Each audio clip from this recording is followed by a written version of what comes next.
Assalamualaikum warahmatullahi wabarakatuh. Berjumpa kembali dengan pembelajaran pendidikan Pancasila dan kewarganegaraan untuk pertemuan 2 dan kelas 11. Di pertemuan kedua ini kita akan membahas tentang substansi hak dan kewajiban asasi manusia dalam Pancasila. Sebelum mulai, silakan persiapkan terlebih dahulu kertasnya dan alat tulisnya. Kemudian kalian tugasnya menyimak serta memperhatikan video ini.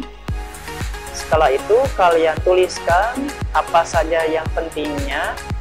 Lalu setelah beres kalian upload hasilnya ke Google Classroom sesuai dengan tugas masing-masing ya. Oke, lanjut. Hak dan kewajiban asasi manusia dalam nilai dasar Pancasila. Dalam pertemuan kemarin, pertemuan ke-1, kita sudah membahas tentang apa itu hak asasi manusia, dan kita masuk sekarang itu tentang nilai Pancasilanya. Oke, yang pertama itu tentang sila ketuhanan yang Maha Esa. Lambangnya yaitu bintang. Yang pertama itu menjamin hak kemerdekaan untuk memeluk agama. Jadi kita dijamin kalau kita itu untuk memeluk agama itu tidak boleh dipaksa oleh orang lain ya. Yang kedua, melaksanakan ibadah ya, ini kewajibannya, serta kita wajib untuk menghormati perbedaan agama. Jadi kalau misalkan kita punya tetangga, punya saudara, punya teman, punya orang-orang dengan kita itu yang berbeda agama tidak boleh didiskriminasi. Kita harus menghormati karena kita mempunyai keyakinan masing-masing yang sudah ditentukan oleh sila pertama, yaitu sila ketuhanan yang Maha Esa. Kemudian sila kedua yaitu kemanusiaan yang adil dan beradab, itu dilambangkan dengan rantai. Kita sudah tahu kalau setiap warga negara itu mempunyai kedudukan yang sama di dalam ya. Entah itu mau yang kaya, mau yang miskin, mau yang sedang-sedang saja, mau yang bagaimanapun, itu semuanya dalam sila yang kedua itu mempunyai kedudukan yang sama di dalam sebuah hukum ya, tidak dibeda-bedakan. Kemudian yang kedua, memiliki kewajiban dan hak asasi atau hak yang sama untuk mendapat jaminan dan perlindungan hukum.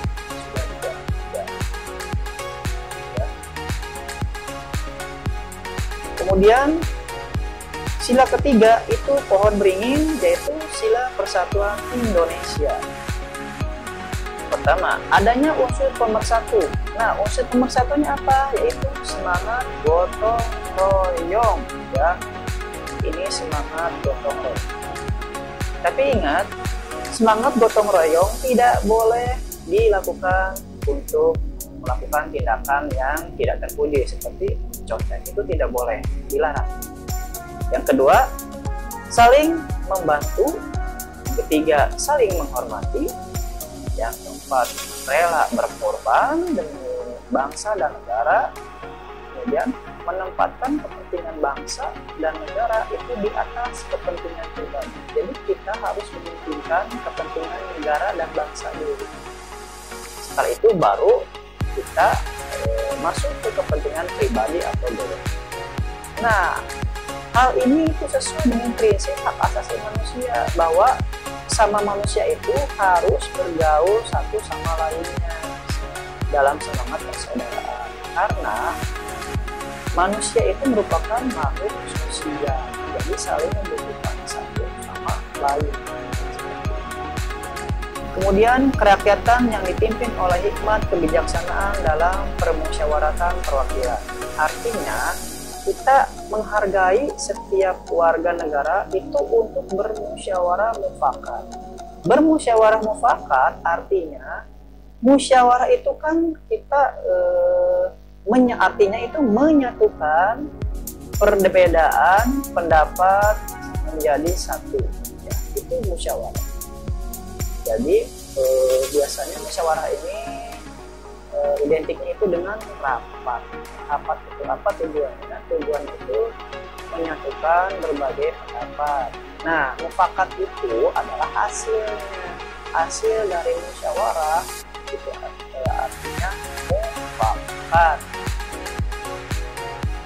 Nah, musyawarah ini tidak boleh ada tekanan, paksaan ataupun intervensi ya atau pengaruh dari yang lain yang bisa membelenggu hak partisipasi masyarakat. Itu tidak boleh ada paksaan ya, dalam pengambilan keputusan. Selanjutnya itu sila kelima, yaitu keadilan sosial bagi seluruh rakyat Indonesia. Artinya apa? Artinya mengakui hak milik perorangan dan dilindungi pemanfaatannya oleh negara, serta memberi kesempatan sebesar-besarnya kepada masyarakat.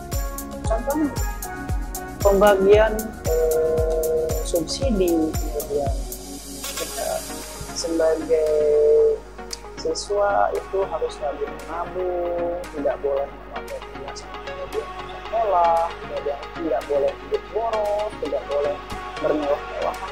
Itu salah satu dari sifat kehidupan.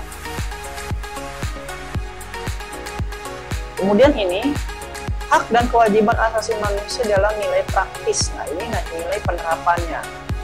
Sila pertama itu kita diwajibkan untuk bekerja sama antar umat beragama, kemudian saling menghormati kebebasan beribadah, tidak memaksakan suatu agama dan kepercayaan kepada orang lain. Tadi seperti yang sudah disebut di slide kedua. Kemudian sila kedua itu kita mempunyai persamaan derajat. Mau yang miskin mau kaya semuanya itu sama sekali. Saling mencintai ya, dengan anggota keluarga dan semua teman, kemudian pedang rasa, tidak semena-mena, kemudian menjunjung nilai kemanusiaan, membela kebenaran dan keadilan, kemudian saling hormat, menghormati, dan bekerja sama dengan bangsa lain. Kemudian sila ketiga, yaitu bangga sebagai bangsa Indonesia.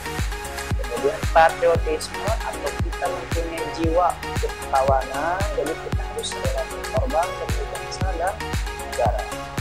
Kemudian ada nasionalisme, itu mencintai negara Indonesia seperti menggunakan produk dalam negeri. Patriotisme itu kalian mengikuti ekstrakurikuler pramuka, kemudian sekolah lain, mengikuti pengibaran bendera, kemudian memajukan pergaulan, kemudian menempatkan persatuan, kesatuan, kepentingan dan keselamatan bangsa di atas kepentingan pribadi. Sila keempat, mengutamakan kepentingan negara dan masyarakat, tidak memaksa kepada orang lain, mengutamakan musyawarah. Jadi seperti tadi, kalau misalkan terjadi perbedaan, itu kita harus musyawarah. Setelah musyawarah itu sulit juga dilakukan voting pengambilan suara. Kemudian menerima dari dan melaksanakan keputusan musyawarah serta mempertanggungjawabkan setiap keputusan. Dan sila terakhir itu menjaga keseimbangan antara hak dan kewajiban. Ini yang biasanya suka ada miskomunikasi. Biasanya orang-orang itu lebih cenderung ke hak dulu. Kewajibannya itu biasanya itu nanti aja. Tapi tidak boleh, harusnya kita seimbang antara hak dan kewajiban. Tidak boleh kita mendahulukan hak dulu, ataupun tidak boleh mendahulukan kewajiban dulu. Semuanya itu lakukan dulu kewajiban, baru kemudian hak. Kerja dulu, baru kita mendapatkan hak. Hak itu mendapatkan honor atau gaji. Seperti itu. Kemudian menghormati hak orang lain, kemudian suka memberi pertolongan, menjauhi sikap pemerasan, menjauhi sikap boros, kemudian rela bekerja keras, menghargai hasil karya orang lain, dan sebagainya. itu 5 prinsip hak dan kewajiban asasi manusia dalam sila-sila Pancasila. Semoga bermanfaat. Mohon maaf bila ada kesalahan. Ditunggu tugasnya hari Senin ya, sampai jam 11 atau jam 12. Terima kasih telah menyimak dan memperhatikan video ini. Wabillahi taufiq wal hidayah. Wassalamualaikum warahmatullahi wabarakatuh. Semoga bermanfaat.